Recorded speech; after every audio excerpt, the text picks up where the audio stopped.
Hi, my name is Kristy Stewart, and I am going to be talking to you about how to do language objectives for a lesson plan. First, it's important to know what are language objectives. Language objectives are lesson objectives that are specifically designed to promote students' language development through all 4 language domains: reading, writing, speaking, and listening. This definition was taken from languageobjectives.com.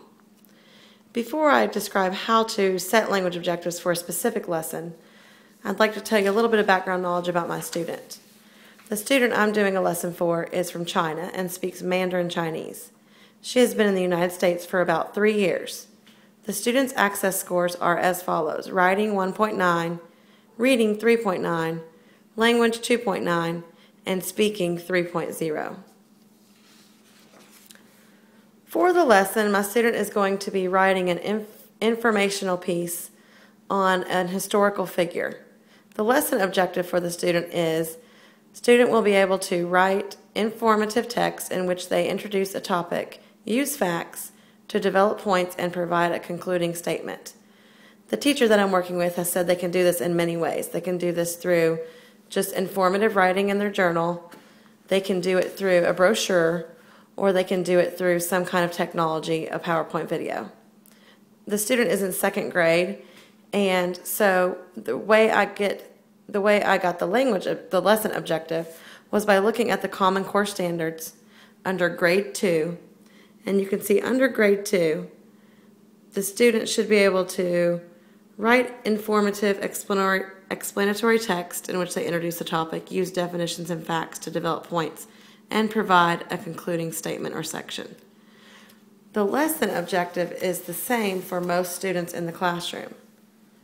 However, the lesson will be modified using the student's access scores and will be modified for her a little bit differently, which is where I got the language objectives. It's important for ESL students to also have language objectives. The language objectives for this student are going to be a little bit different than other students because I'm going to take the score for her writing, which was a 1.9, and I'm going to go ahead and look at Level 2 beginning can-do descriptors because she's almost at a 2 and the test was taken almost a year ago. So under 2 in the WIDA can-do descriptors, it says provide information using graphic organizers, generate a list of words, phrases, or banks from the word wall, complete modeled sentence starters, describe people, places, or objects from illustrated examples and models. For the lesson objectives, I decided to pick a couple of these, but not all of them. These are things that she should be expected to be able to do.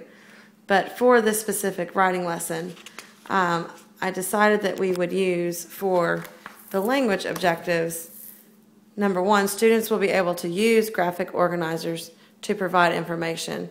That was under the can-do descriptors, and she should be able to do that with help.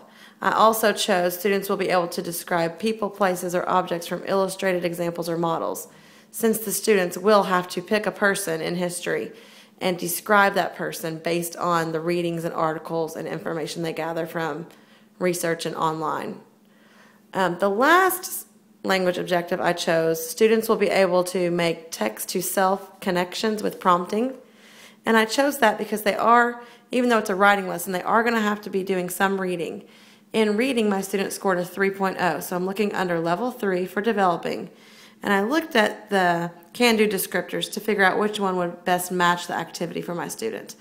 And making text-to-self connections with prompting, I decided to choose because my student is going to look at some historical figures, and I'm going to try to modify the lesson so that she can pick someone in Chinese history to better relate to and make connections with, which will in turn help her writing.